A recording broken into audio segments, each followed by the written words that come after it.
Write down generic elective calculus.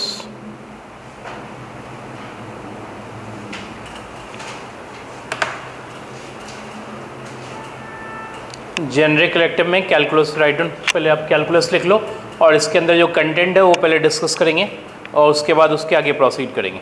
ठीक है, तो सबसे पहले आप कंटेंट लिखो। Write down content.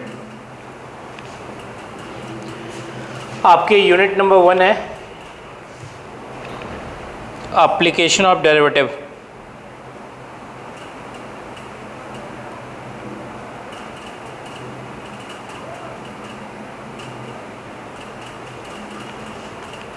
Application of derivative में यदि हम डिटेल्स में जाएं थोड़ा सा, ठीक है, तो आपको चीज़ें पढ़नी है।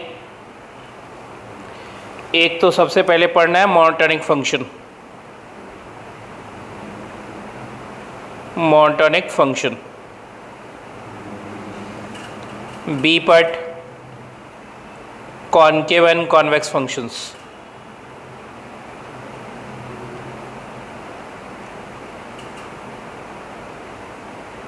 कॉनकेव एंड कॉन्वेक्स फंक्शंस लिखा आपने। और लिखिए सी पार्ट कर्व ट्रेसिंग।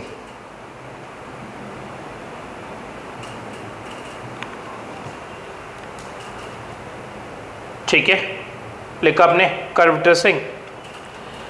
इसके अलावा यदि आपको यूनिट नंबर 1 के अंदर चीज़ें कवर करनी है तो यूनिट नंबर 1 में आपको करना है, आपको सेकंड वन लिख लीजिएगा, लिमिट्स। लिमिट्स में बेसिकली आपको लॉपेडस रूल कवर करना है।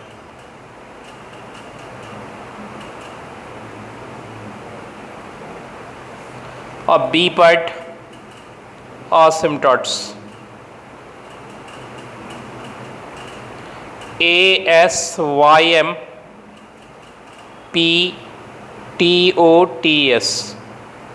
asymptotes आपको कवर करना है। ठीक है, ये ध्यान रखिएगा कि यदि आपको कर्व ट्रेसिंग करनी है, क्योंकि कर्व ट्रेसिंग पे उन्होंने एम्फेसाइज किया है, ठीक है, तो आपको पहले तो मोनोटोनिक फंक्शन की नॉलेज होनी चाहिए, फिर कॉनकेव कॉन्वेक्स फंक्शन की नॉलेज होनी चाहिए, उसके बाद asymptote की नॉलेज होनी चाहिए, उसके बाद ही आपकी कर्व ट्रेसिंग होगी। ये बात ध्यान रखिएगा। क्या क्या जरूरत है? मोनोटोनिक, कॉनकेव कॉन्वेक्स फंक्शंस और asymptote। यदि ये 3 चीज़ें आपको आ जाएगी, ऑफ कोर्स asymptote निकालने के लिए लिमिट भी आना चाहिए। ठीक है, तो बिना लिमिट के तो नहीं होगा asymptote, क्योंकि asymptote में हम सारा लिमिट ही निकालते हैं। तो आपकी कर्व ट्रेसिंग होगी, ये ध्यान रखिएगा, उससे पहले नहीं होगी। तो ये 3 एसेंशियल पॉइंट है कर्व ट्रेसिंग ड्रॉ करने के लिए। और इसके अलावा 1-2 माइनर इन्फॉर्मेशन और हैं जिसके बारे में उन्होंने बात नहीं की है, वो कर्व ट्रेसिंग के अंदर ही बात करेंगे, उससे पहले करने का कोई मीनिंग नहीं बनता है। ठीक है, क्लियर बात। कर्व ट्रेसिंग के लिए बेसिकली 5 पॉइंट्स की जरूरत होती है इन जनरल। एक तो कर्व सिमेट्रिकल किसके अराउंड है, जिसको हम कहते हैं इवन ऑड फंक्शन। ठीक है, clear. X axis Y axis को कहाँ इंटरसेक्ट करती है। तीसरा पॉइंट asymptote होता है। चौथा पॉइंट कहाँ कर्व इंक्रीज करेगी, कहाँ डिक्रीज करेगी, इंक्लूडिंग मैक्सिमम मिनिमम। ठीक है, क्लियर थी बातें। नेक्स्ट आती है कॉन्केविटी। तो 5 पॉइंट तो आपको बेयर मिनिमम आना चाहिए कर्व ट्रेस करने के लिए, तो उसके बाद कर्व आपकी ट्रेस होगी, नहीं तो कर्व नहीं ट्रेस होगी। ठीक है, तो कर्व ट्रेसिंग जिस पे कि उन्होंने स्ट्रेस थोड़ा सा दिया है कि भाई ये चीज़ें आपको आनी चाहिए, इस स्ट्रेस के कारण ही मैं आपको ये बात मेंशन कर रहा हूँ कि भाई इतनी चीज़ों की नॉलेज होगी तो ही आपकी कर्व ट्रेस होगी। ठीक है, 5 पॉइंट में 3 पॉइंट क्लियर हैं और 2 पॉइंट में जब ट्रेसिंग करूँगा तो डिस्कशन आपसे करूँगा। ठीक है, तो इतने कंटेंट आपको यूनिट नंबर 1 के अंदर आएंगे। अब आइए यूनिट नंबर 2।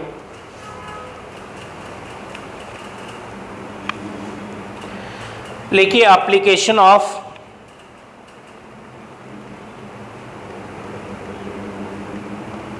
Definite integrals.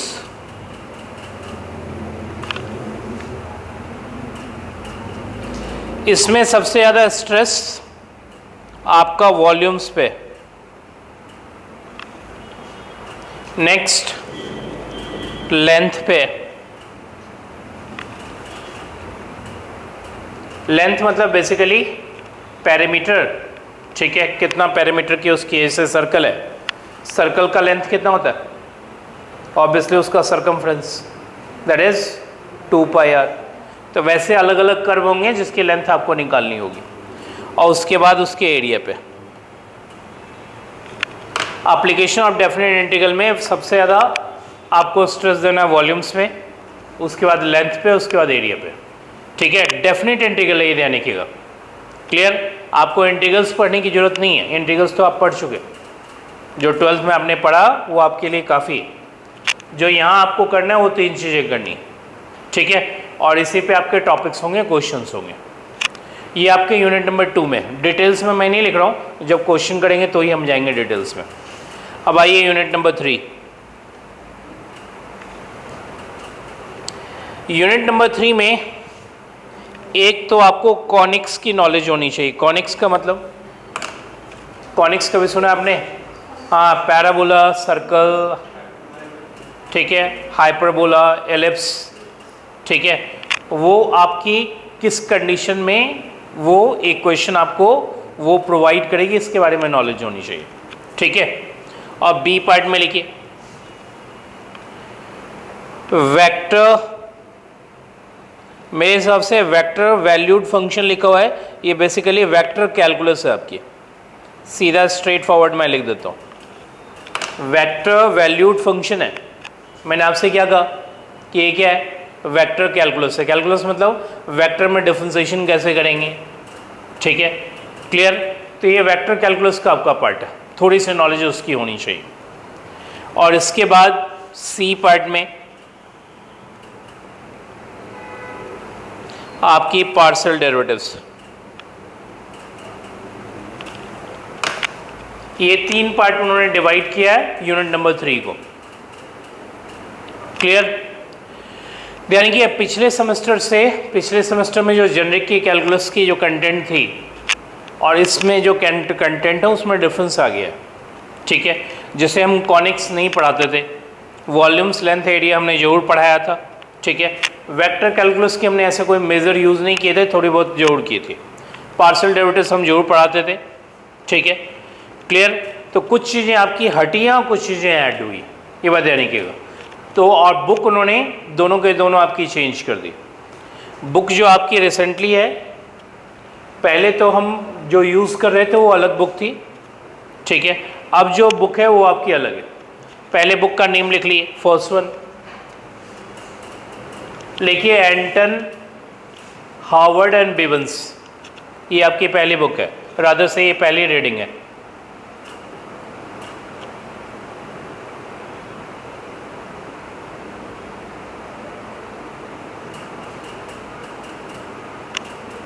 ठीक है, यहाँ आपको कैलकुलस 3rd एडिशन, कितना लिखा हुआ है, 10th एडिशन, 10th एडिशन से करनी।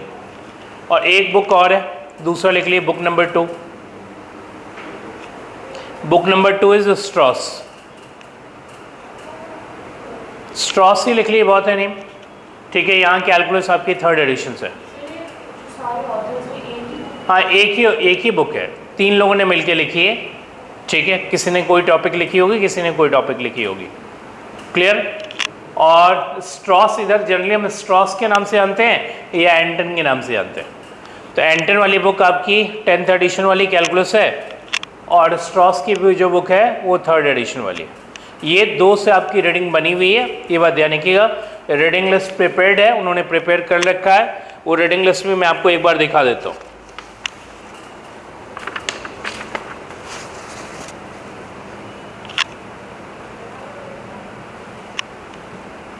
ये लिखा हुआ है जैसे ना, first derivative test, concavity and inflection point, clear लिखा हुआ है, देखिए।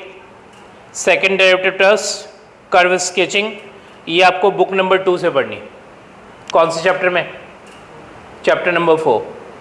ऐसे लिखा हुआ है limits and infinity, horizontal asymptote, vertical asymptote, ये आपको बुक नंबर 2 से पढ़नी है, चैप्टर नंबर 4। और चैप्टर 3 से भी पढ़नी है, बुक नंबर 1 से। तो आपको कुछ भी परचेज करने की जरूरत नहीं है, रादर आपके पास एक रीडिंग होनी चाहिए, ठीक है। वो उनका काम है रीडिंग बनाना, ठीक है। तो कहीं से आप एक रीडिंग परचेज कर ली जो आपके कॉलेज में मिल रहा हो, उसमें वो ऑटोमेटिकली इन सारे इन्फॉर्मेशंस को उन्होंने एक जगह इकट्ठा कर रखा होगा। बुक परचेज करने की आपको कोई ज़रूरत नहीं। क्लियर बात? तो ये अलग अलग बुक से है, ये बात ध्यान रखिएगा।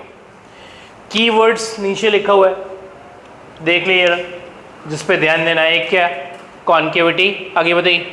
ऑसम टॉट, कर्व स्केचिंग, लॉपेटस रूल, आगे बताइए। वॉल्यूम, स्केचिंग ऑफ कॉनिक्स, सब तो लिख ही दिया उन्होंने, कुछ भी वर्ड की नहीं है, सारे की हैं इनके। ठीक है, तो ये ध्यान रखिए, रफ आइडिया उन्होंने बता दिया कि किस पे स्ट्रेस डालना है, तो नीचे लिखा हुआ है। यदि आप मुझसे पूछेंगे क्वेश्चन का पैटर्न क्या होगा, तो पैटर्न तो वैसे उन्होंने क्लियर इंडिकेट नहीं किए, लेकिन जो पिछले सेमेस्टर में जो पैटर्न थी, यदि वो एज इट इज़ फॉलो करते हैं तो हर एक सेक्शन में 7 क्वेश्चंस आए थे। हर एक सेक्शन मतलब हर एक यूनिट के अंदर कितने क्वेश्चंस?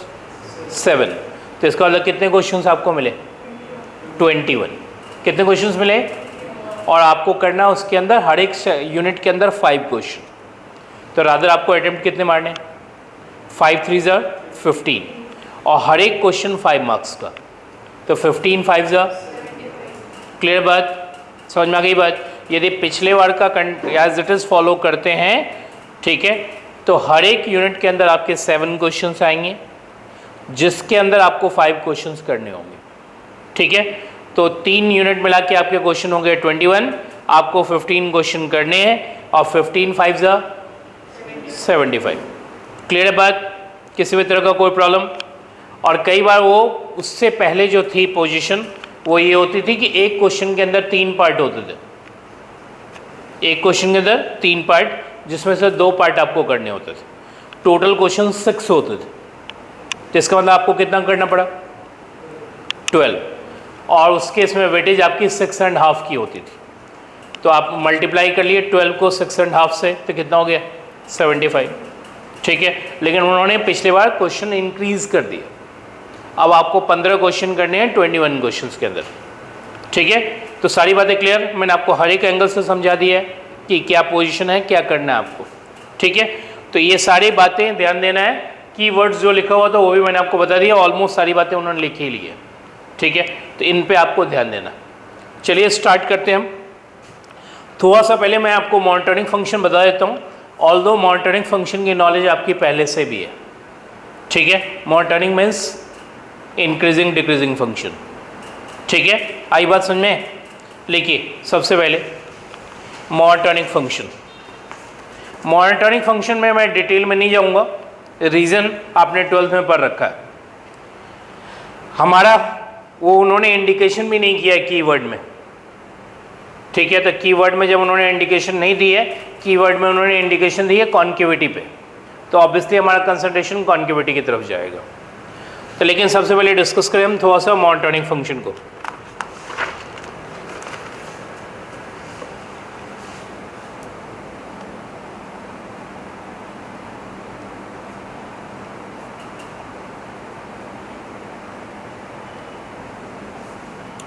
लिखिए, अ फंक्शन f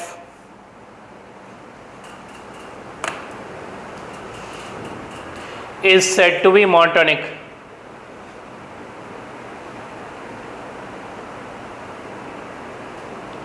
लिखिए, if it is either increasing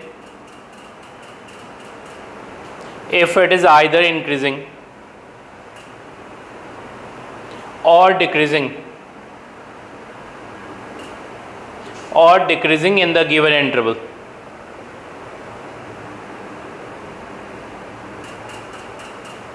In the given interval.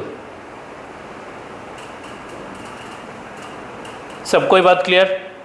या तो इंक्रीज करे या डिक्रीज करे, ऐसे फंक्शन को हम क्या कहते हैं? यानी कि या तो इंक्रीज करे या डिक्रीज करे, इसका मतलब दोनों नहीं होना चाहिए। यदि दोनों हुआ तो नाइदर इंक्रीजिंग नॉट डिक्रीजिंग में जाएगा, रादर से नॉन मोनोटोनिक में जाएगा। ठीक है, लिखिए पॉइंट नंबर 2। लिखिए, अ फंक्शन इज लिखिए अ फंक्शन f इज, ज़्यादा अच्छा रहेगा, अ function f is monotonically increasing monotonically increasing, या ब्रैकेट में लिखिए नॉन डिक्रीजिंग, लिखिए नॉन डिक्रीजिंग, लिखिए इफ एंड ऑनली इफ, लिखिए x1 is less than x2 implies fx1 is less than equal to fx2.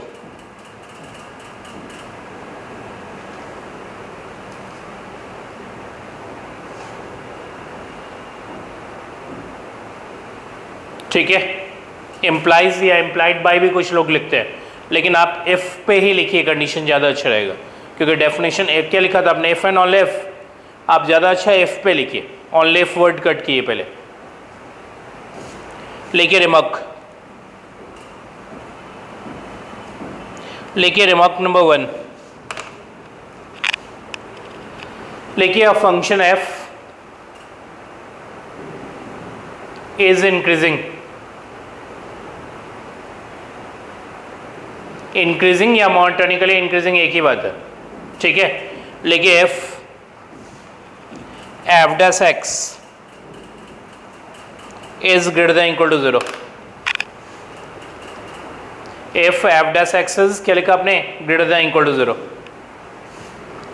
लिखिए सेकंड वन, रिमार्क नंबर 2, लिखिए strictly increasing, strictly increasing कब होगा, जब F dash x greater than 0, ठीक है। कोई दिक्कत, इंक्रीजिंग मीन्स या तो इंक्रीज कर रहा है या कांस्टेंट हो रहा है, स्ट्रिक्टली इंक्रीजिंग मीन्स सिर्फ इंक्रीज कर रहा है, कांस्टेंट नहीं हो रहा है, इसलिए लोग इंक्रीजिंग को नॉन डिक्रीजिंग भी कहते हैं और स्ट्रिक्टली इंक्रीजिंग को स्ट्रिक्टली इंक्रीजिंग ही कहते हैं, ठीक है यहाँ तक। लेकिन नेक्स्ट पॉइंट नंबर 3, रिमार्क नहीं, लिखिए a function f is monotonically decreasing, a function f is monotonically decreasing, bracket में लिखिए, क्या लिखेंगे, नॉन इंक्रीजिंग,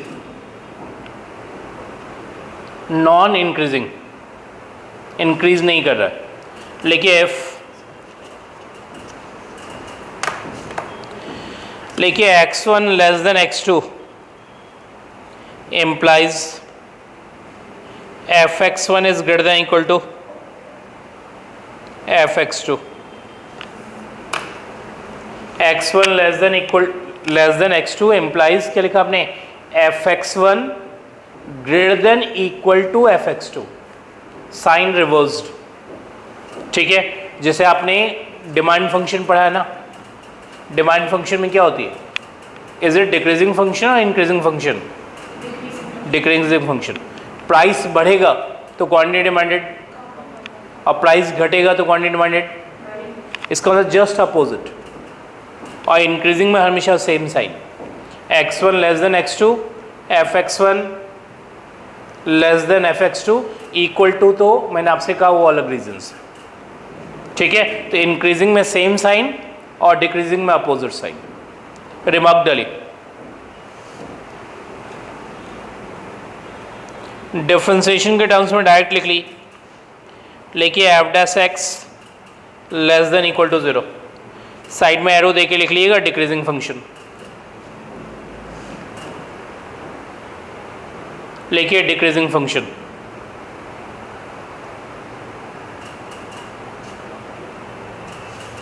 और लिखिए second one, F dash X less than 0,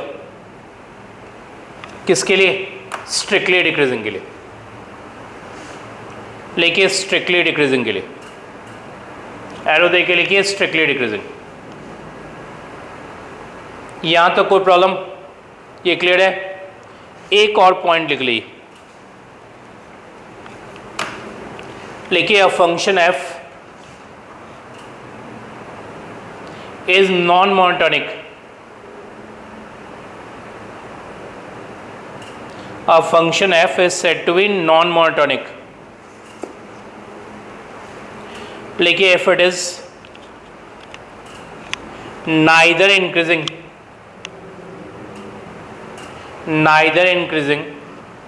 nor decreasing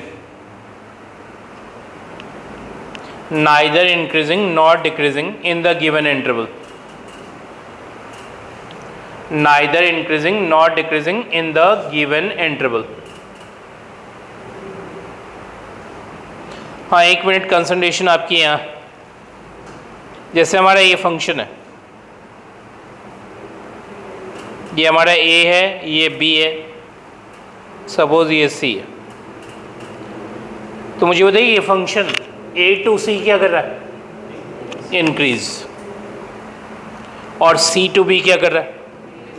इसका मतलब ओवरऑल इसकी पोजीशन क्या है? इसका मतलब ये ओवरऑल पोजीशन है नॉन मोनोटोनिक की। नॉन मोनोटोनिक का मतलब ये कंप्लीटली इंक्रीज भी नहीं कर रहा है और कंप्लीटली डिक्रीज भी नहीं कर रहा है। तो इसका मतलब ये मोनोटोनिक है, नॉन मोनोटोनिक है? एरो देख के लिख ली, non monotonic in the open interval a comma b. ठीक है, अब इससे ज़्यादा थ्योरी की जरूरत नहीं है आपको। रीजन मोनोटोनिक फंक्शन की नॉलेज आपके पहले से है, मैं फिर से रिपीट करके कह रहा हूँ।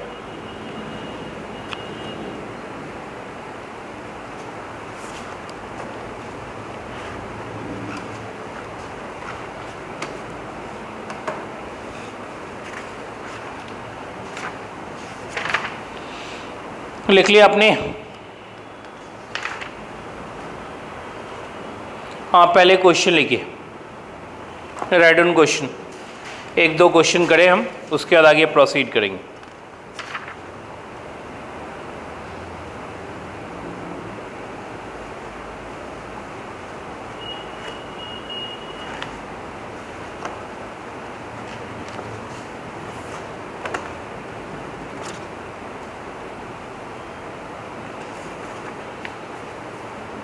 रादर पहले इजी से ही स्टार्ट करें, ठीक है? उसके बाद आगे डिटेल्स में देखेंगे। लिखिए फाइंड द इंटरवल्स।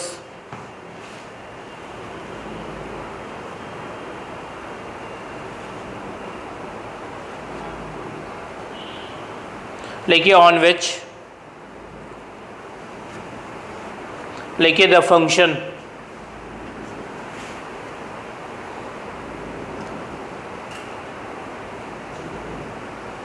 लिखिए F x is equal to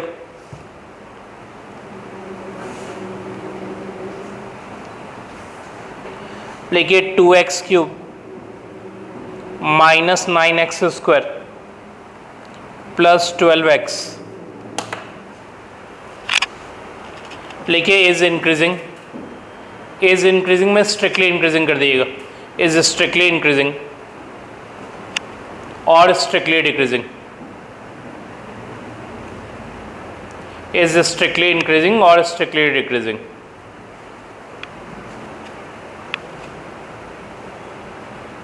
लिख लिया आपने?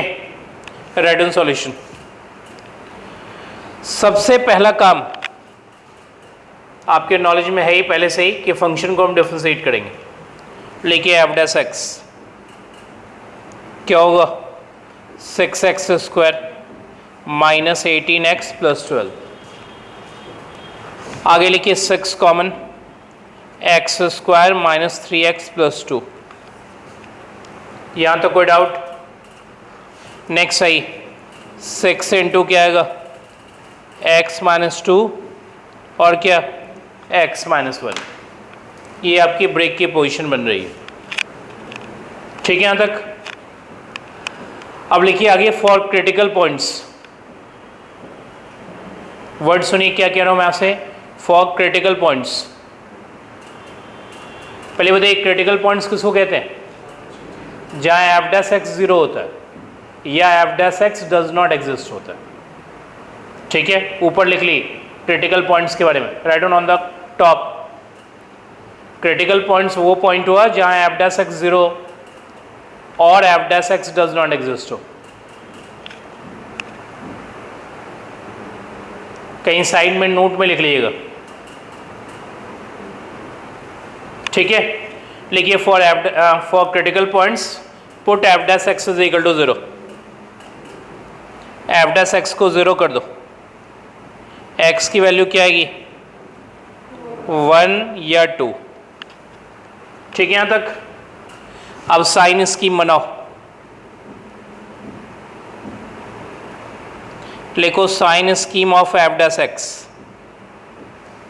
क्या हमारा 6 into X minus 1 X minus 2। Number line draw करो, नंबर लाइन पे एक तो पॉइंट आपको प्लॉट करना है 1 और एक पॉइंट प्लॉट करना है 2। एक पॉइंट 1, दूसरा पॉइंट क्या 2, ये प्लॉट करना, कर लेंगे प्लॉट। अब यहाँ कंसंट्रेशन आपकी 2 से ज़्यादा एक वैल्यू बताओ मुझे 3 पे ये तो पॉजिटिव आपकी है ही, ये भी क्या होगी पॉजिटिव और ये भी क्या होगी पॉजिटिव, सो इंडिकेट करो पॉजिटिव 2 से ज़्यादा वैल्यू पे। 1 और 2 के बीच में एक वैल्यू बताओ, हाफ नहीं 3/2, 3/2 पे ये आपकी होगी पॉजिटिव और ये क्या होगी नेगेटिव, तो आप इसे लिखो नेगेटिव। 1 से लेसर एक वैल्यू बताओ 0 पे ये होगी नेगेटिव, ये भी होगी नेगेटिव, क्या देगा पॉजिटिव। आपको मालूम है पॉजिटिव का मतलब F dash x greater than 0 और नेगेटिव का मतलब लेस देन 0। इतनी बातें क्लियर ना। तो मुझे बताइए पॉजिटिव कब कब है 1 से लेसर या फिर, तो आप लिखो f इज स्ट्रिक्टली इंक्रीजिंग, लिखो f is strictly increasing if x is less than 1 और x इज ग्रेटर देन 2।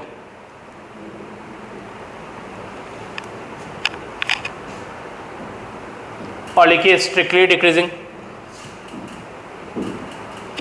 लिखो f 1 is less than x is less than 2। समझ में आ गई बात? किसी भी तरह का कोई प्रॉब्लम, ये क्लियर है? एक दो एग्जाम्पल मैं और देता हूँ आपको, लेकिन ज़्यादा मैं मॉनिटरिंग के डिटेल में नहीं जाऊँगा। रीज़न उस पर स्ट्रेस नहीं है आपका, जिस पे स्ट्रेस नहीं है ऑब्वियसली मैं उस पर स्ट्रेस नहीं देने जा रहा हूँ। ठीक है, और जहाँ स्ट्रेस है मैंने आपसे कहा कॉन्केविटी ऑनवर्ड स्ट्रेस है, तो ऑब्वियसली वहीं स्ट्रेस की बात करेंगे। लिखिए फटाफट second one, F x is equal to E raise to by X plus E raise to by minus x divide by 2। ये हमारा फंक्शन है। राइट ऑन सॉल्यूशन, सबसे पहले आप एफ डैश एक्स निकालो, क्या आएगा ई एक्स माइनस क्या e raise to power minus x divide by 2। कोई डाउट यहाँ तक? आगे लिखिए फॉर क्रिटिकल पॉइंट्स, लिखिए for critical points we put F dash x is equal to 0। F dash x यदि आप 0 करोगे तो ये आ जाएगी 0 is equal to e x e raise to power minus x, so e x is equal to क्या आ जाएगा e raise to power minus x. मुझे बताइए जब बेस सेम हो तो पावर्स क्या होती है इक्वल, इसका मतलब 2x is equal to 0, x की वैल्यू 0। समझ में आ गई बात? किसी भी तरह का कोई कंफ्यूजन? अब साइन स्कीम बनाइए,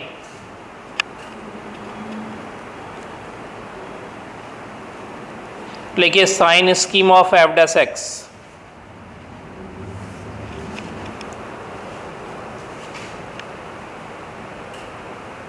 लिखिए sign scheme of F dash x. F dash x क्या है आपकी फंक्शन, आपकी फंक्शन है e x minus e raise to power minus x divide by 2, यही है। नंबर लाइन ड्रॉ करो,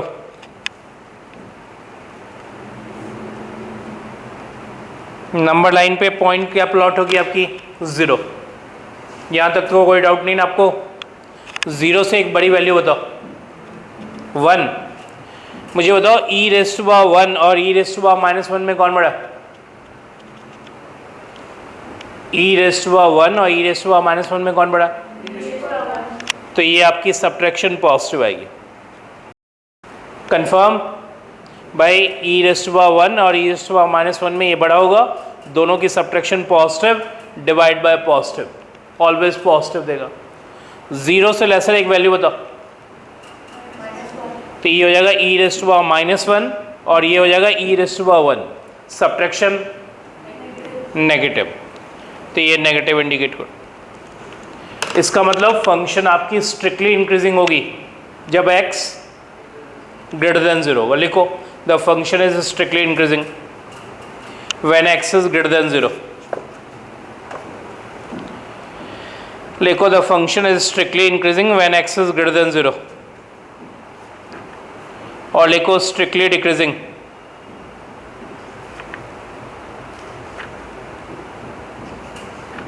when x is less than 0।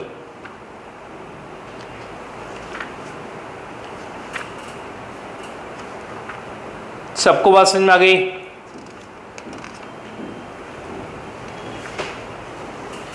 एक और क्वेश्चन लिखो, उसके बाद कॉन्केविटी की तरफ चल रहे हैं। लिखिए थर्ड वन,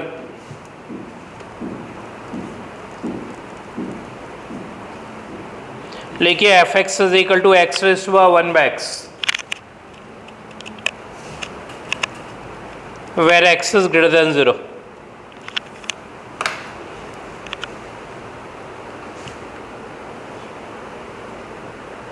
लिखा आपने? सबसे पहले फंक्शन डिफरेंशिएट करो। डिफरेंशिएट करने के लिए क्या करोगे? लॉग लोगे और डिफरेंशिएट करोगे। क्विकली करो, लॉग लो, क्या आ जाएगा? लॉग f(x) इज इक्वल टू बताओ 1 बाय x लॉग x होगा। डिफरेंशिएट करो, 1 upon f(x) into the f'(x) is equal to 1 by x into 1 by x minus log x upon, ये ठीक है? लिखो, this implies f'(x) is equal to f(x) 1 minus क्या? log x divide by X square. ठीक है यहाँ तक? ये आपकी हो जाएगी x raise to power 1 by x 1 minus log x upon x square. ये क्लियर? कोई दिक्कत तो नहीं? अब आपको ये अच्छी तरह से मालूम है कि यदि मुझे क्रिटिकल पॉइंट चाहिए तो f'(x) 0 करूँगा, जिसमें ये आपकी हमेशा पॉजिटिव होगी। क्यों? जल्दी बताइए। क्योंकि x ग्रेटर देन 0 है तो ये हमेशा पॉजिटिव होगी, तो ऑब्वियसली ये 0 होने से रही। ठीक है, ये भी आपकी पॉजिटिव ही होगी। कौन? डिनोमिनेटर। क्यों होगी पॉजिटिव?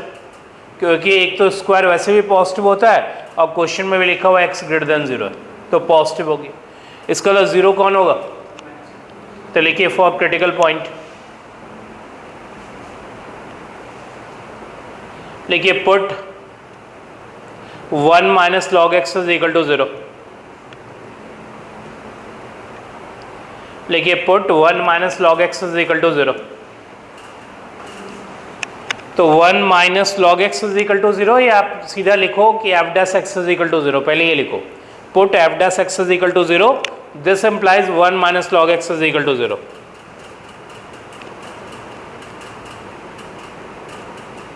तो log x क्या आ जाएगा? 1। कोई मुझे बताएगा log x यदि 1 आया तो x की वैल्यू क्या होगी? लिखो, दिस इंप्लाइज log x 1 कब होता है? log e पे। log e क्या होता है जल्दी बताओ?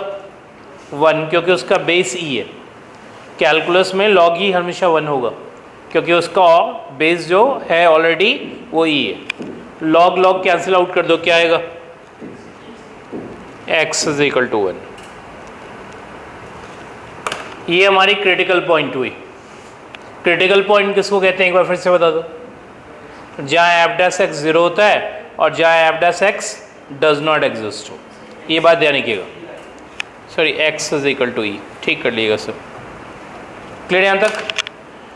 अब आइए जरा टू द पॉइंट। ये तो हो गया क्रिटिकल पॉइंट किसको कहते हैं? जहाँ एफ डैश एक्स 0 हो या F dash x does not exist हो। वो दोनों पॉइंट आपके नंबर लाइन पे होना चाहिए, बी क्लब और दिस वन। तो इसमें डज नॉट एग्जिस्ट का तो कोई केस बन नहीं रहा आपका, ठीक है? किसका बन रहा है? सिर्फ 0 होने का केस बन रहा है। अब लिखो sign scheme of F dash X, पहले लिख दो ऊपर sign scheme of F dash x.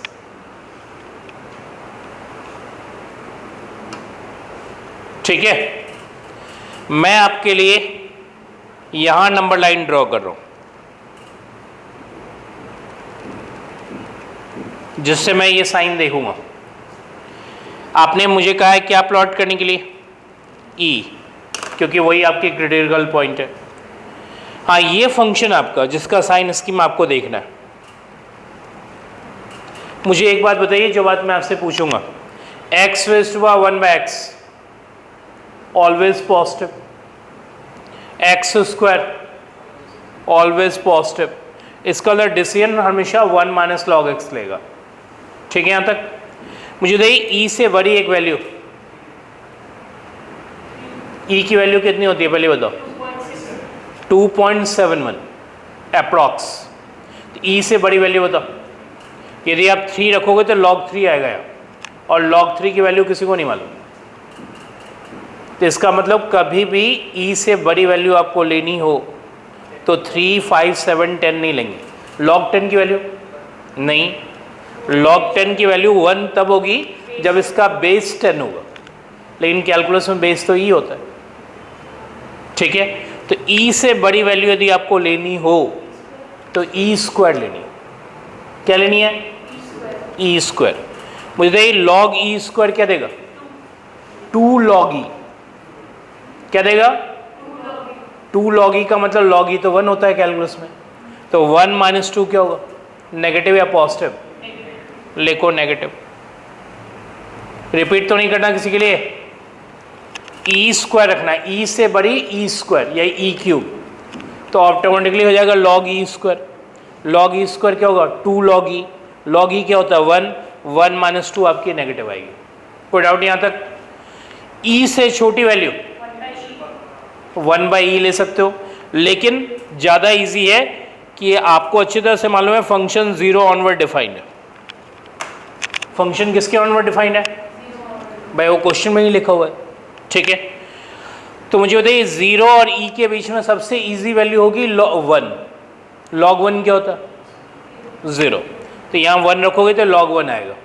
log 1 क्या होता है? 0। 1 माइनस 0 बताओ? पॉजिटिव। तो आप यहाँ लिखो पॉजिटिव। तो ई से बड़ी वैल्यू लेनी हो तो क्या लोगे? ई स्क्वायर, ई क्यूब, जो भी लेना हो। और ई से छोटी वैल्यू लेनी हो तो 1 बाई ई भी ले सकते थे, लेकिन हमें अच्छी तरह से मालूम है फंक्शन 0 टू ई ही डिफाइन इधर है, क्योंकि फंक्शन में लिखा हुआ है 0 ऑनवर्ड।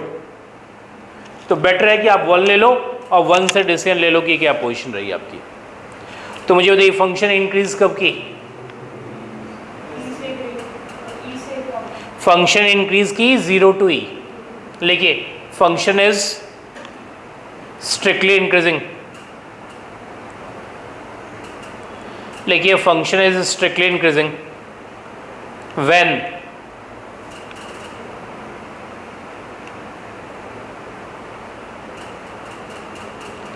लिखिए 0 is less than x is less than e and strictly decreasing. लिखिए एंड स्ट्रिक्टली डिक्रीजिंग। लिखिए व्हेन x इज ग्रेटर देन e। ठीक है यहाँ तक? कोई प्रॉब्लम? इसमें एक बी पार्ट अटैच करो। log 1 तो 0 हो गया, लेकिन 1 माइनस 0 तो पॉजिटिव, ऐसे नहीं, 0 कैसे पॉजिटिव होगा? यहाँ तक क्लियर? लिखिए क्वेश्चन का सेकंड पार्ट इसी में।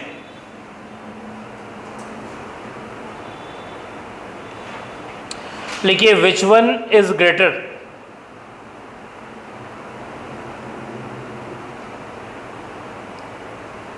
आगे लिखिए e raise to power pi, e raise to power pi, pi लिखने आता है, और pi raise to power e raise to power pi और pi raise to the power e. ये क्वेश्चन आपसे पूछा गया है कि विच वन इज ग्रेटर, ठीक है, ई रेस्ट टू पावर पाई और पाई रेस्ट टू पावर ई, ठीक है। अब एक मिनट यहाँ कंसिडरेट कीजिएगा, यदि मैं पाई प्लॉट करूं तो पाई की वैल्यू कितनी होती है? 3.14। किधर प्लॉट होगा, राइट या लेफ्ट? बाय प्लॉटिंग किधर होगी, इसके राइट या लेफ्ट? राइट, क्योंकि वो होता है ई होती है 2.71, अब पाई होगी 3.14। तो मुझे देखिए पाई जाएगा कहाँ, इंक्रीजिंग वाले पार्ट में, डिक्रीजिंग वाले पार्ट में? डिक्रीजिंग वाले पार्ट में, ठीक है। अब स्टार्ट हुई, लिखिए we know that,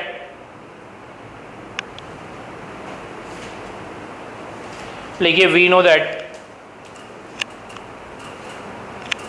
pi is greater than ई,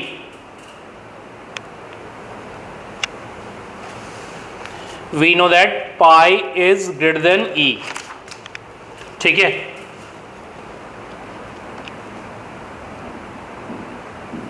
लिखिए देयरफॉर एफ ऑफ पाई और एफ ऑफ ई में कौन बड़ा? कौन बड़ा? एफ ऑफ पाई और एफ ऑफ ई में कौन बड़ा? कोई एक तो बड़ा होगा, ये मुझे मालूम है, आप बता दीजिए कौन सा बड़ा होगा? एफ ऑफ ई। क्यों? बिल्कुल सही, यदि फंक्शन डिक्रीजिंग होगी तो जस्ट अपोजिट साइन आएगा, जैसे प्राइस बढ़ेगी तो क्वांटिटी डिमांडेड कम होगी, क्योंकि वो डिक्रीजिंग फंक्शन है इसलिए, ठीक है। क्लियर? एफ ऑफ पाई और एफ ऑफ ई में कौन बड़ा? कौन बड़ा? एफ ऑफ ई। ये बात सबको क्लियर? भाई पाई यदि ई से बड़ा है, ठीक है, तो क्वांटिटी डिमांड में जस्ट उल्टा साइन होता है, यदि आपकी प्राइस बढ़ गई तो क्वांटिटी डिमांड कम हो जाएगी, ठीक है। लिखिए यहां साइड में लिख लीजिएगा by definition, by definition of क्या? Decreasing function. अब मुझे एक बार फंक्शन बताओ, क्या था फंक्शन हमारा? F x is equal to X raise to power 1 by X, ये था ना फंक्शन। ये एक बार रिकॉल कर लो, इधर देखो जरा, यदि मैं इसमें पाई सब्स्टिट्यूट करूंगा तो क्या आएगा? Pi raise to power 1 by pi. तो लिखो this implies pi raise to power 1 by pi, यहाँ पाई सब्स्टिट्यूट कर दो और एक बार ई सब्स्टिट्यूट कर दो, क्या आएगा? Less than E raise to power 1 by. ये भी रिजल्ट याद रखने की जरूरत है, इंपॉर्टेंट रिजल्ट है आपका। अब मुझे बताइए, हमारे पास क्वेश्चन था कि pi raise to power E और E raise to power pi में कौन बड़ा, ठीक है। तो वो बात मैं आपसे पूछ ही लेता हूँ, जब यहाँ तक बात आ ही गई है तो मुझे एक कॉमन सेंस से तो बताओ जरा, जो बात मैं आपसे पूछूंगा ये आपने कभी 6th 7th या 8th स्टैंडर्ड में पढ़ा होगा। 2 रेज़ टू पावर 1 बाई 2 और 3 रेज़ टू पावर 1 बाई 3 में कौन बड़ा? जल्दी बताइए। 2 रेज़ टू पावर, क्यों?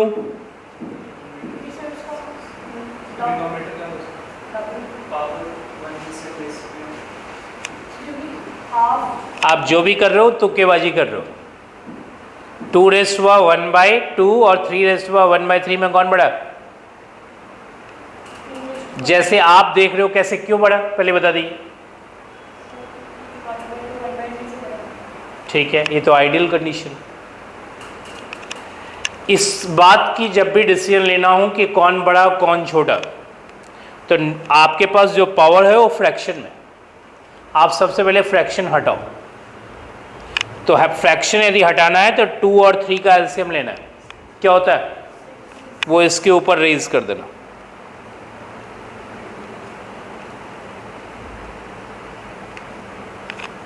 ठीक है, रेज कर दिया।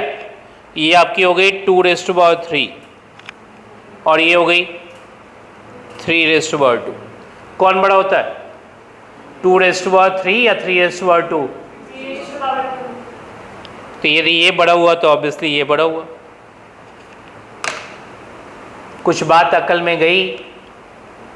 अब ये बातें इस स्टैंडर्ड में नहीं समझाई जाती, जो बात मैं आपको समझा रहा हूँ। ठीक है, कि इन दोनों में कौन बड़ा, ये बात जब भी आपसे पूछे तो फटाफट वो जो पावर में जो है उस वो फ्रैक्शन में दी है तो उसको रिमूव करने का तरीका एलसीएम लेना है, और एलसीएम लेने के बाद आपकी ये पोजीशन क्लियर हो जाएगी। ठीक है, आई बात समझ में? आप जो कह रहे थे उसके जस्ट उल्टा निकला। इतनी बात आपको समझ में आती है? अब आइए जरा इधर, मुझे भी ये फ्रैक्शन हटाना है क्योंकि हमसे क्वेश्चन में पूछा गया है कि π⁻i और e⁻π में कौन बड़ा। तो मुझे बताइए फ्रैक्शन हटाने के लिए मैं क्या करूं? इन दोनों का एलसीएम लूंगा। पाई और ई का एलसीएम बता दो। हाँ, ई पाई या पाई जो भी कहें आप, ये इन दोनों के ऊपर रेज कर दो।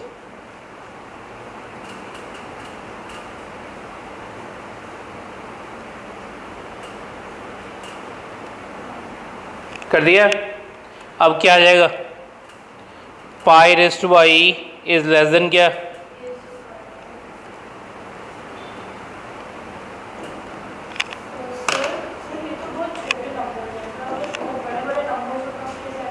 तो बेट इससे ऐसे ही होगी। छोटे नंबर्स कैसे? ई की वैल्यू आपको मालूम है कहाँ तक जाती है? इनफाइनाइट तक, 2.71 डॉट डॉट डॉट डॉट चलता रहेगा। और यही कहानी 3⁻, ये वाला इधर वाली बात, हाँ सेम पोजीशन है। जो बात मैंने आपको कही सेम फंडामेंटल से चीज़ें देखी जाती है। अब मैं आपसे कहूँगा 2⁻⁴, 3⁻⁴, 4⁻², 8⁻10⁻, ठीक है, सबका, और उसके बाद सबका एलसीएम लेके उसका ये रिमूव करना। वो तो अलग चीज़ है, वो तो देखने का तरीका ये होता है कि यूनिट प्लेस पे क्या आ रहा है। ठीक है, वो तो अलग चीज़ है। ये तो मैंने आपको जो पूछी थी ये बच्चों वाली बात थी, जो लेफ्ट साइड पूछा था मैंने आपको। ठीक है, ये बात क्लियर? तो इतनी बातें समझ में आ गई, किसी भी तरह का कोई प्रॉब्लम नहीं ना? तो ये यानी कि मोनोटोनिक फंक्शन आसान नहीं है, लेकिन मैं फिर से कहूँगा कि क्वेश्चन उसमें अच्छे अच्छे, लेकिन स्ट्रेस इस टॉपिक पे नहीं है, तो ऑब्वियसली मैं उस लाइंस को एग्जैक्टली नहीं पकड़ रहा हूँ। ठीक है, लेकिन आपको मोनोटोनिक की नॉलेज होनी चाहिए क्योंकि स्टार्ट आपका टॉपिक मोनोटोनिक पे ही है। मोनोटोनिक फंक्शन पे यदि और कोई रेलिवेंट क्वेश्चन मुझे दिख रहा है तो मैं करा देता हूँ, नहीं तो कॉन्केविटी की तरफ चलेंगे।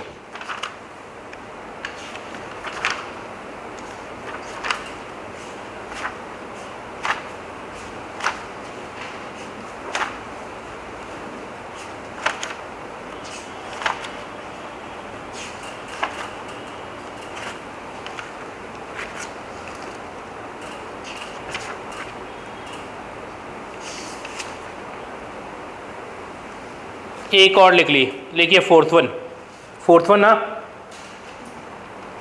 Is it fourth one? लिखिए f(x) is equal to log x upon x। मैंने जानबूझ के अलग अलग फंक्शन लिए, एक में अलजेब्रिक में थे, दूसरे में एक्सपोनेंशियल में आ गए, तीसरे में x⁻1/x टाइप का फंक्शन ले लिया, और इस बार मैंने कुछ और ही ले लिया आपके लिए। स्टार्ट होने से पहले आप अपने फंक्शन का डोमेन चेक कर लीजिएगा। मुझे बताइए log x कब डिफाइंड होता है? कब होता है? x इज ग्रेटर देन 0। तो साइड में लिख लिया अपनी तरफ से वेयर x इज ग्रेटर देन 0। ठीक है, प्रोसीजर सेम है, स्टार्ट की डिफरेंशिएशन लेके f'(x) क्या आएगा? डिफरेंशिएट करके बताओ। 1 - log x अपॉन x²। ठीक है, अब लिखो for critical point put F dash x is equal to 0, 1 minus log x upon x square is equal to 0, 1 minus log x is equal to 0, so log x is equal to क्या 1 और finally x is equal to e. ठीक है, does not exist का case इसमें फिर से नहीं बन रहा आपका, क्योंकि रीजन x ग्रेटर देन 0 है तो डिनोमिनेटर आपकी ग्रेटर देन 0 हो जाएगी, और डिनोमिनेटर यदि ग्रेटर देन 0 है तो डज नॉट एग्जिस्ट का केस नहीं बनेगा। ठीक है, अब साइन स्कीम बना ली, लिखिए sign scheme of F dash X, number line draw कर दो और नंबर लाइन पे ई लिख दो। ई से बड़ी एक वैल्यू बता दो फिर से, ई स्क्वायर। तो जैसे ही आप ई स्क्वायर लोगे तो डिनोमिनेटर के बारे में तो बिल्कुल मत सोचो, ये तो डिनोमिनेटर आपकी पॉजिटिव है क्योंकि x ग्रेटर देन 0 है। लॉग ई स्क्वायर क्या होता है 2 लॉग ई, और 2 लॉग ई मीन्स 2, 1 माइनस 2 लिखो नेगेटिव, और ई से छोटी एक वैल्यू बताओ, 1 ले लो ज़्यादा अच्छा है, क्योंकि 0 टू ई आपकी फंक्शन इधर बनेगी लेफ्ट साइड में। लॉग 1 बताओ, 1 माइनस 0 पॉजिटिव, तो यहाँ लिखो पॉजिटिव। ध्यान रखना 1 से लेफ्ट नहीं देखना, क्योंकि फंक्शन 0 ऑनवर्ड ही 0 ऑनवर्ड ही देखना है, 1 पे आपकी वैल्यू चेक होनी चाहिए। 0 मैंने इंडिकेट कर दिया, फंक्शन इस ऑनवर्ड ही डिफाइंड है। क्लियर यहाँ तक? तो मुझे बताइए डिक्रीज कब की? हाँ लिखो स्ट्रिक्टली डिक्रीजिंग, सीधा लिखो conclusion, strictly decreasing when x is greater than e and strictly increasing when 0 is less than x is less than e। ठीक है, क्लियर? मोनोटॉनिक में मैंने अलग अलग क्वेश्चन लेके रफली उस फंक्शन के बारे में मैंने आपको बता दिया। ठीक है, अब आइए concave and convex functions, put the heading, तो भी वही बात आती। log 1 बाई ई क्या होता है? log 1 माइनस log ई। log 1 क्या होता है? 0। log 1 क्या होता है? 0। तो ये आ जाती माइनस log ई। माइनस log ई क्या होता है? -1। तो 1 माइनस ऑफ -1 क्या देता? पॉजिटिव। समझ में आ गई बात? तो 1 बाई ई रखते तो भी वही बात होती। सबको क्लियर? हेडिंग पुट की क्या? Concave and convex functions. लिखिए definition, definition number 1,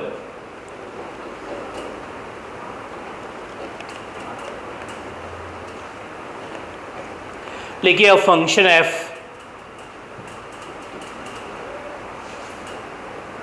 is said to be concave upward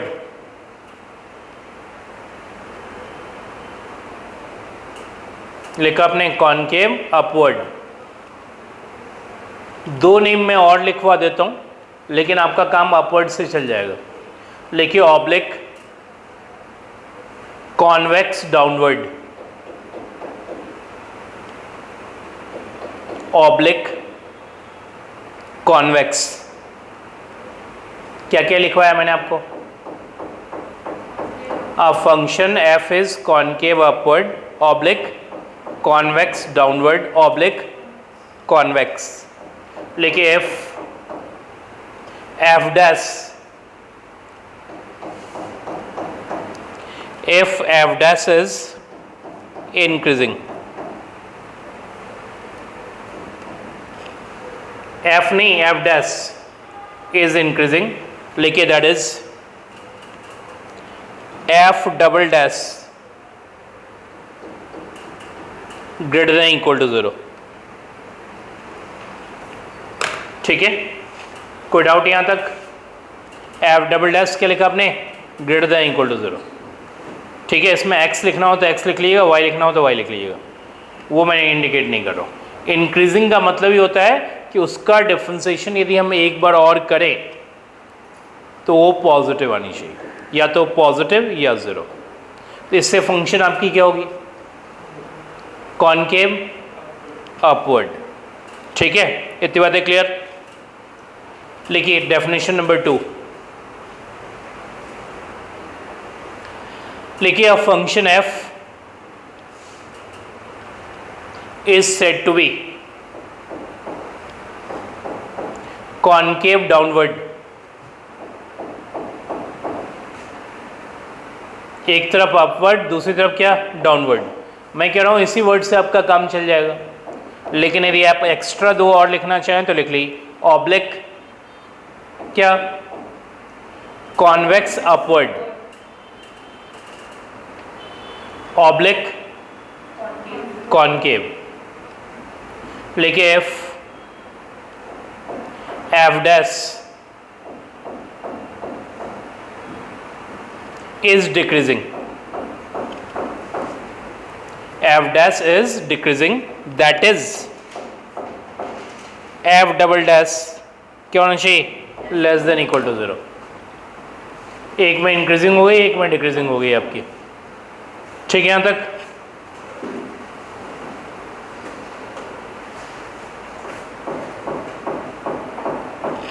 मैं आपको कॉनकेव के बारे में थोड़ा सा आइडिया दे दूं, किस तरह का कर्व आपका कॉनकेव होगा।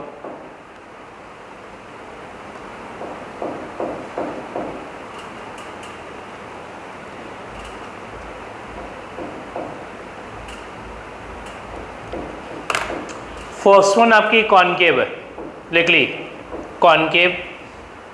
कॉनकेव मीन्स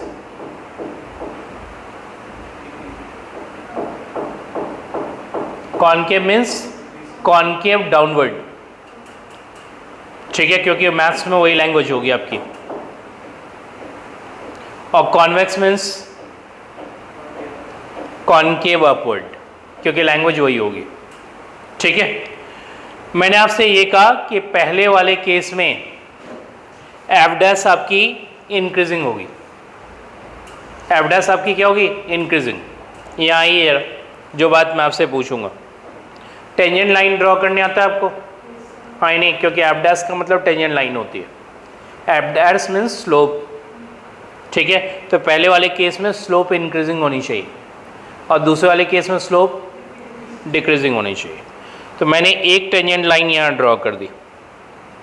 को बताएगा इसका स्लोप पॉजिटिव है नेगेटिव है?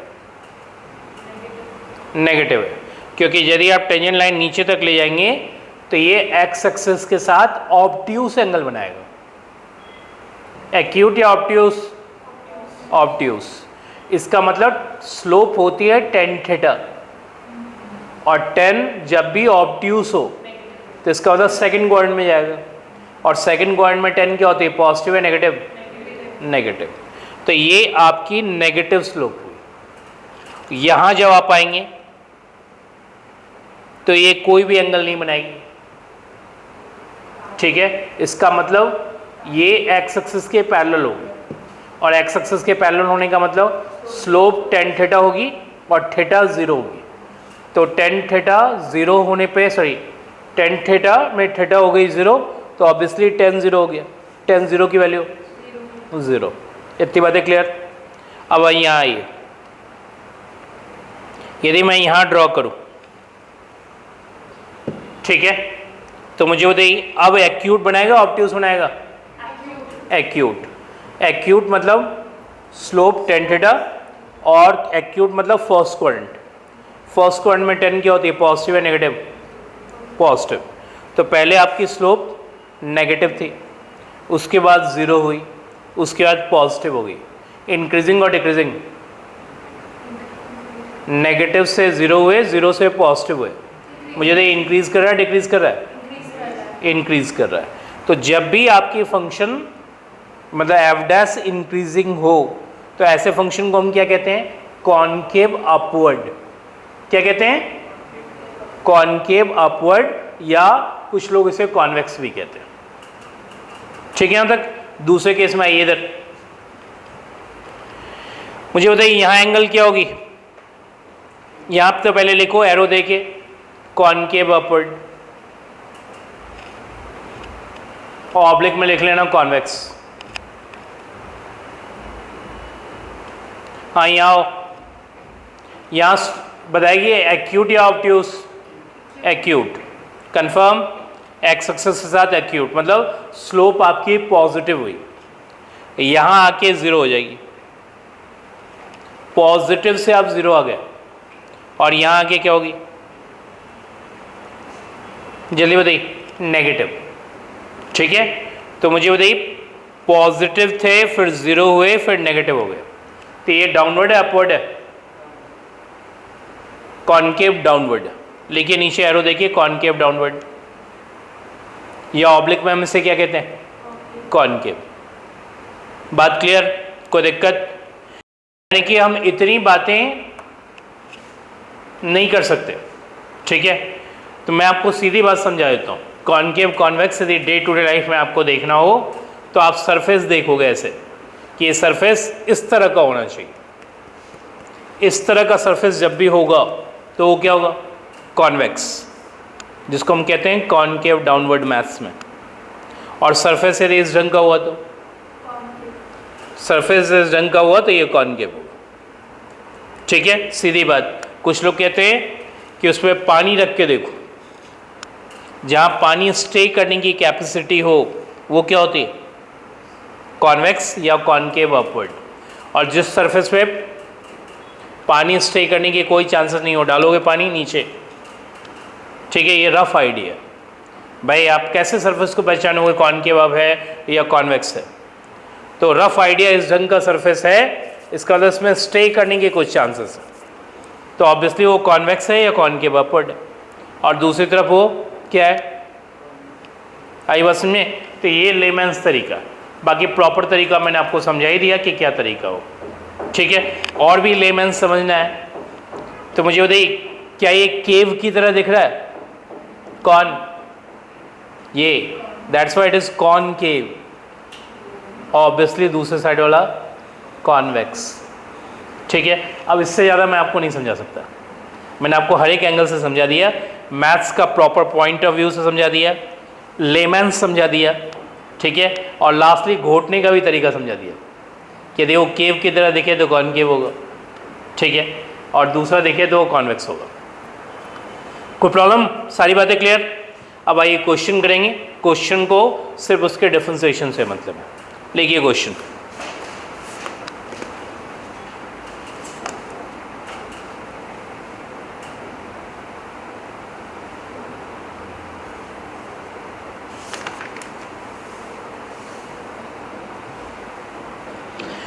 इसमें एक इम्पॉर्टेंट कंसेप्ट होता है इन्फ्लेक्शन पॉइंट का, लेकिन इन्फ्लेक्शन पॉइंट अभी डिस्कस करेंगे रुक के।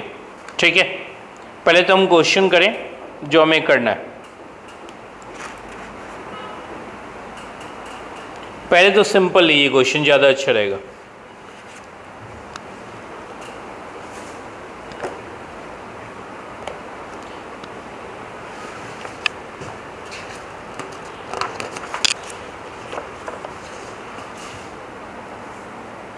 लिखिए F x is equal to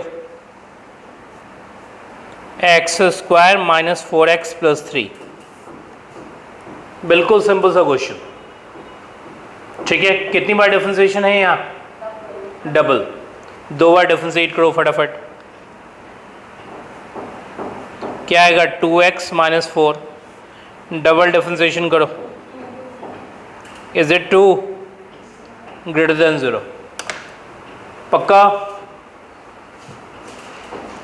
मुझे बताइए जैसे ही ग्रेटर देन 0 हुआ डबल डिफरेंशिएशन, तो इसका मतलब ये क्या है, कॉनकेव अपवर्ड। लिखिए therefore function is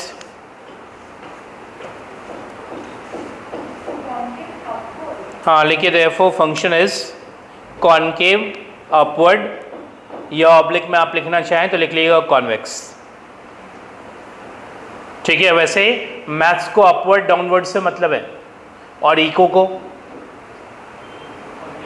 concave convex से मतलब है, इसलिए मैं दोनों नेम लिखवा रहा हूँ आपको।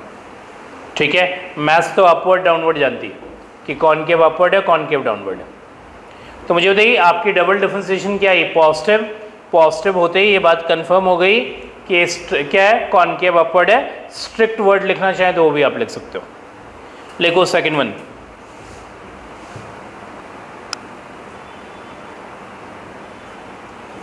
F x is equal to 2x cube minus 3x square plus 5x minus 10। ये हमने फंक्शन लिया है, आप इसे 2 बार डिफरेंशिएट करो। एफ डैश एक्स क्या होगा, 6x square minus 6x plus 5। Double differentiation बताओ, 12x माइनस x। यहाँ तक पहुँच गए। यानी कि क्रिटिकल पॉइंट एफ डैश के अंदर भी होता है और एफ डबल डैश के अंदर भी होता है।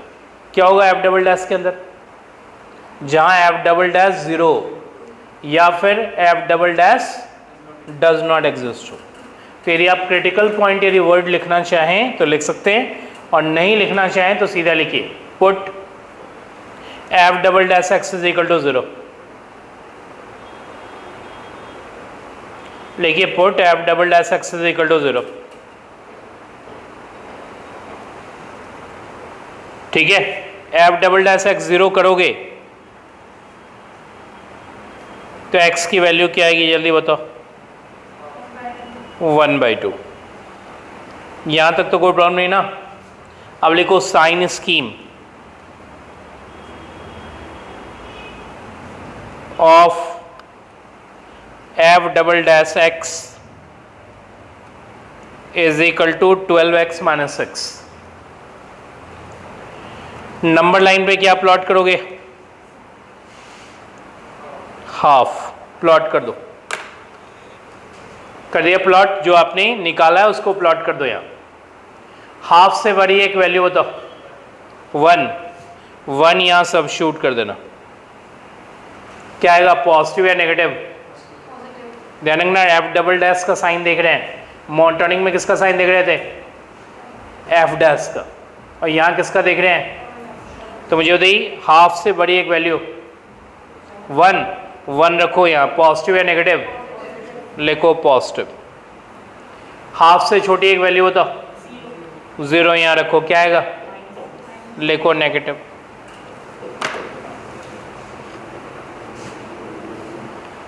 ठीक है यहाँ तक। तो मुझे बताइए फंक्शन स्ट्रिक्टली कॉन्वेक्स कब हुआ या स्ट्रिक्टली कॉनकेव अपवर्ड कब हुआ, व्हेन x इज ग्रेटर देन हाफ। लिखिए स्ट्रिक्टली कॉनकेव अपवर्ड, ये मैथ्स का लैंग्वेज है। Strictly concave upward when x इज greater than half, and strictly concave downward when x is less than half। ठीक है, आप उस केस में देखो कि आप पोजीशन आपकी, इसमें 0 करोगे तो क्या मिलेगा, कुछ भी नहीं मिलेगा भाई। वो सीधी पोजीशन आ गई थी, डबल डिफरेंशिएशन किया, वो सीधा आ गया 2, कांस्टेंट आ गया ना, तो कांस्टेंट आ गया तो फर्दर तो कुछ हो नहीं सकता।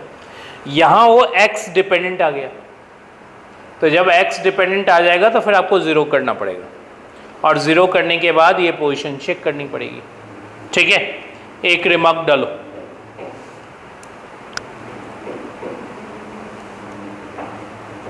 लिखो रिमार्क नंबर 1, लिखो the point eight which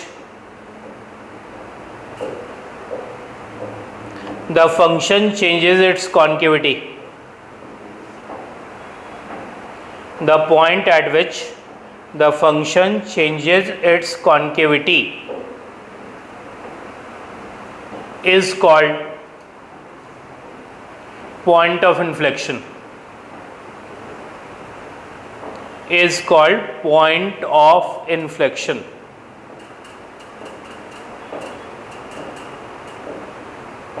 concavity change करने का मतलब concave upward to concave downward या फिर concave downward to concave upward. ठीक है, लिखो remark number 2।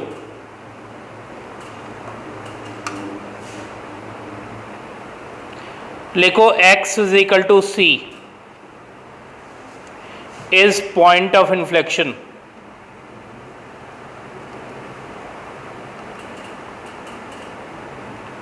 Is point of, क्या लिखा आपने, इन्फ्लेक्शन। लिखो f first part f double dash c is equal to 0 और f double dash c does not exist. या तो वहां फंक्शन 0 होना चाहिए या फिर डज नॉट एग्जिस्ट का केस होना चाहिए। और लिखो सेकंड वन, लिखो at x is equal to c the function must change its concavity.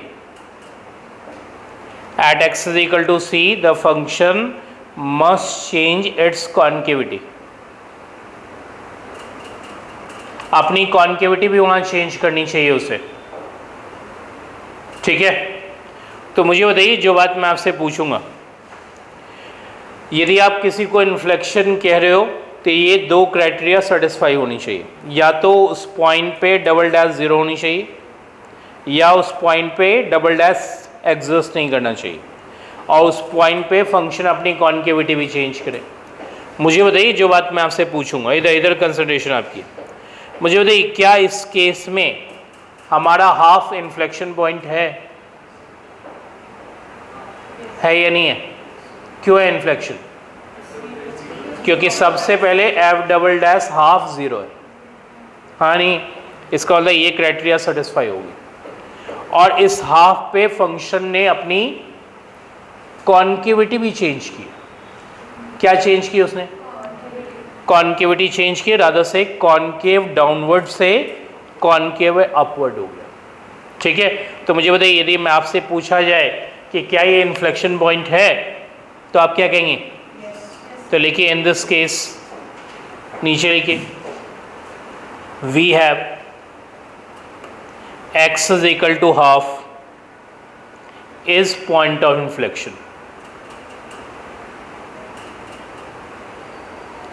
कुछ बात समझ में आई आपको? हाँ या नहीं?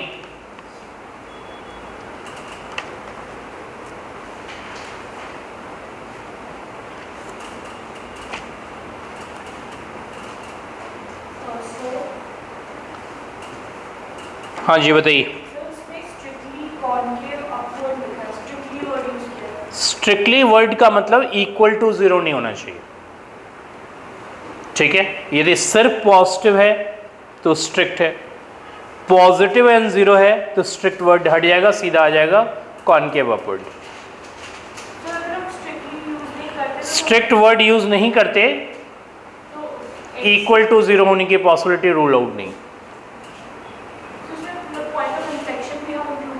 वो तो अलग चीज़ है, जो बात कह रहा हूँ इन्फ्लेक्शन से इसका कोई मतलब नहीं। ये तो अभी हम देख रहे हैं। ठीक है, इन्फ्लेक्शन यदि आप हाफ इंक्लूड करेंगे तो हाफ पे तो दोनों फंक्शन 0 होगी, इधर वाला भी 0 होगा, उधर वाला भी 0 होगा। ठीक है, तो स्ट्रिक्ट वर्ड के साथ लिखिए तो ज़्यादा सेफ में आप हैं। ठीक है, क्लियर यहाँ तक? एक और क्वेश्चन लिखो।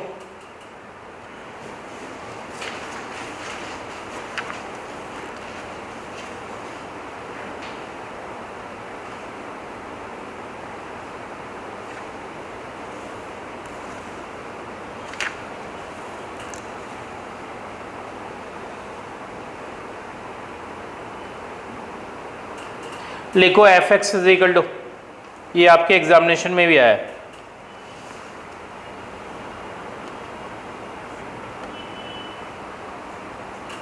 x minus 2 whole cube plus 1। भाई कॉनकेव कॉन्वेक्स में है तो ऑब्वियसली हम उसी की बात करेंगे। मोनोटोनिक भी इसके साथ जोड़ा हुआ था उन्होंने। ठीक है, मतलब कहाँ इंक्रीज करेगा कहाँ डिक्रीज करेगा। तो मैंने आपसे कहा मोनोटोनिक तो मैंने आपको पढ़ा दिया। ठीक है, उसको भूल जाइए। फिलहाल फटाफट इसका डबल डिफरेंशिएशन निकालो। लिखो एफ डबल डैश एक्स आपकी आई 6x-2। ठीक है, यहाँ तक लिखिए put f double dash x is equal to 0। लिखिए put f double dash x is equal to 0। 0 करेंगे तो x की वैल्यू क्या आएगी 2। नीचे लिखिए sign scheme of f double dash x. लिखिए sign scheme of f double dash x. लिखा आपने 2 ऑनवर्ड एक वैल्यू बता दो जल्दी से 3। तो 3 पे मुझे इधर कंसंट्रेशन आपकी 3 पे ये वैल्यू पॉजिटिव है नेगेटिव? पॉजिटिव। लिखो पॉजिटिव। 2 से लेसर एक वैल्यू बताओ 1 पे क्या जाएगा नेगेटिव? हाँ नहीं। अब मुझे बताओ कॉनकेव अपवर्ड कब हुआ? लिखो व्हेन x इज greater then 2 it is concave upward and when x is less than 2 it is concave downward.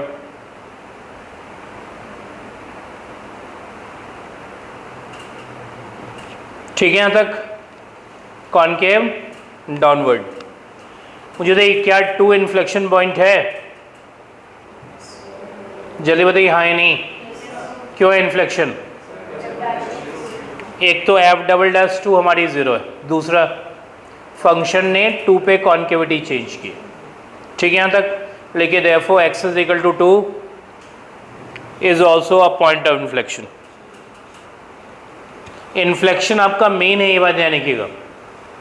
Concave convex के बाद वो इन्फ्लेक्शन पूछेगा और आपको दिक्कत इन्फ्लेक्शन में ही आएगी, बाकी जगह तो आप कर लेंगे।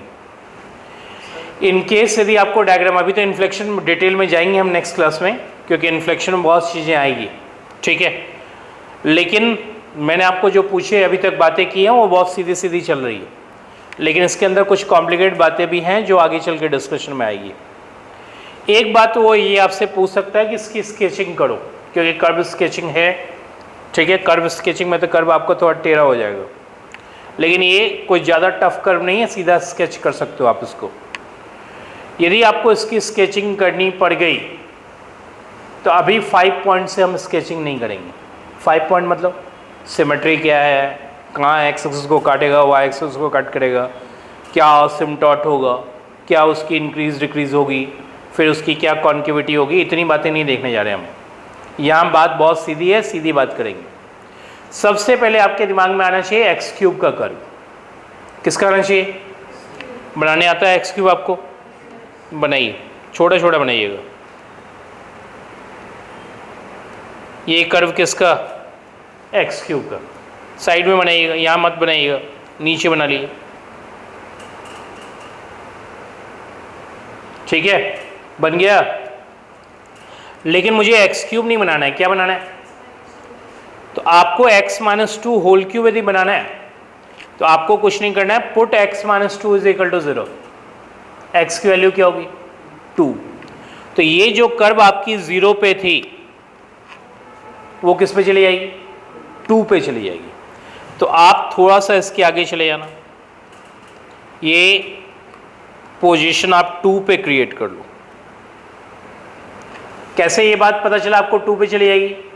Put x-2 is equal to 0, x की वैल्यू 2। और यदि यहाँ x+2 होता तो क्या चली जाती? -2 पे चली जाती। तो फिलहाल तो 2 पे चली गई, सेम कर्व बना दो।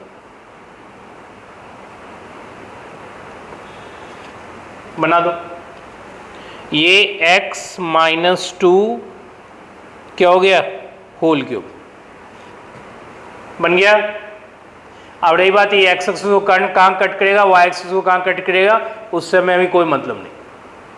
ठीक है, अब रही बात उसमें उसने कहा है +1 और कर दो। इसका मतलब जो कर्व आपने 2 पे बना रखा है, जैसे ही +1 कहे तो 1 यूनिट उसको ऊपर कर देना। कितना यूनिट ऊपर? 1 यूनिट ऊपर। तो 1 यूनिट ऊपर कर दो। ये एरो दे के बनाना, एक एरो यहाँ, यहाँ से एरो इधर जा रहा है, ये रहा हमारा 2, ठीक है, एक यूनिट ऊपर, ये रहा हमारा 1, इसका मतलब ये पोजीशन आपकी 2 1 पे चली जाएगी। किस पे चली जाएगी? 2 1 पे। x is 2, y is 1। Curve वैसे ही बनेगा जैसे आपका पहले से बन रहा था, वैसे ही बनाओ।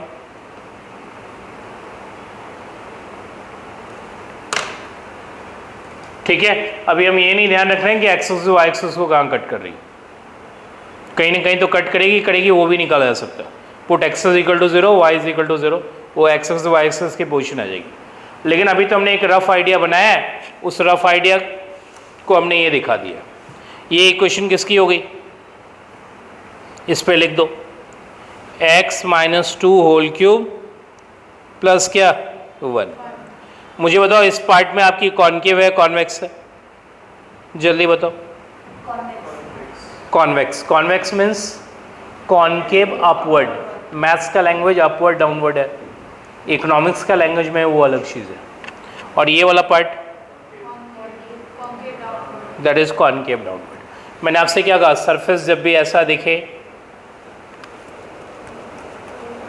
ठीक है, तो इसका मतलब वो कॉनकेव अपवर्ड, और सरफेस जब भी ऐसा हो जाए, समझ में आ रही है बात? क्लियर?